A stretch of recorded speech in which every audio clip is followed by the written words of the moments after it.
You're watching Horror News Network. Just there, like the. I'm good. How are you? Good. Hi. Hello. Hi. So what kind of a headspace do you find at the beginning of the season? Pretty dark, I would say. Pretty troubled. It's at the very first scene of the second season is a nightmare, or at least what appears to be a nightmare, where Manfred is hurting the people he loves, and so it's very troubling for him, and it'll be about superseding those urges that come from like the demon residue that he was subjected to at the end of season 1. So he's been living with demon cancer for a while. It's the worst kind. So who helps him with that the most? Who's he turning to? Well, that's the problem. He's sort of reluctant to share because he's afraid he's going to hurt or scare away the people around him, and so he keeps it to himself. And I have the same tripod. He keeps it to himself, and it grows and grows, and so they're gonna. And at one point, it just becomes impossible to hide. Yeah. But you have lots of different interactions with a lot of the new characters. A lot of the new characters as well. Sure. Yes. He particularly bonds with Patience, who's Kai's wife. They have to. They find a common enemy, and they're sort of forced to bond in that way, and so they form an unusual relationship. There could be a hint of romantic trouble there. Manfred making great life choices once more. So yeah, there's that. We know Zelda comes back. Zelda comes back. How does that impact his headspace?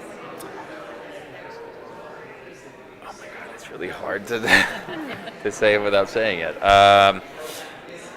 Well, Zelda, I think, for me, has always been Manfred's conscience in a way, good and bad.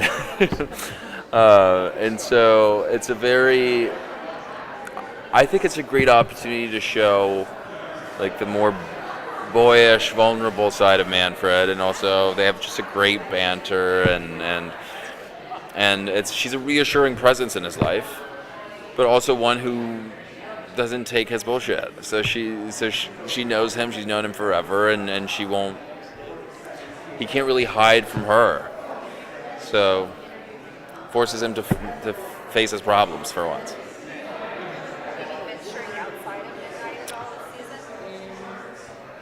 Venture outside of midnight. I can't. Yes and no. I mean, I guess the first few episodes are really centered around midnight, but there's a whole lot of newcomers, not only Kai and Patience, but tourists, because they opened up this hotel/spa. So there's a lot more action in town. Like, it's just a livelier. It's not it doesn't feel like a one-stop town anymore. There's just a whole. It becomes what do you call that? Like a resort town almost. So it's very different.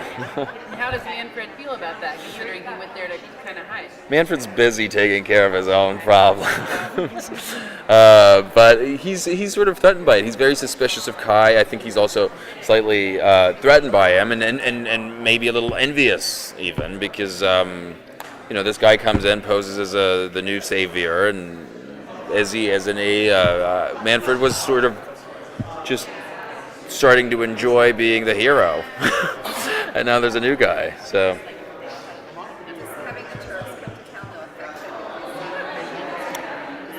him? Well, so the hotel is historically haunted by all these ghosts that Manfred sees, and that are somehow threatening to the population of outsiders who come to town.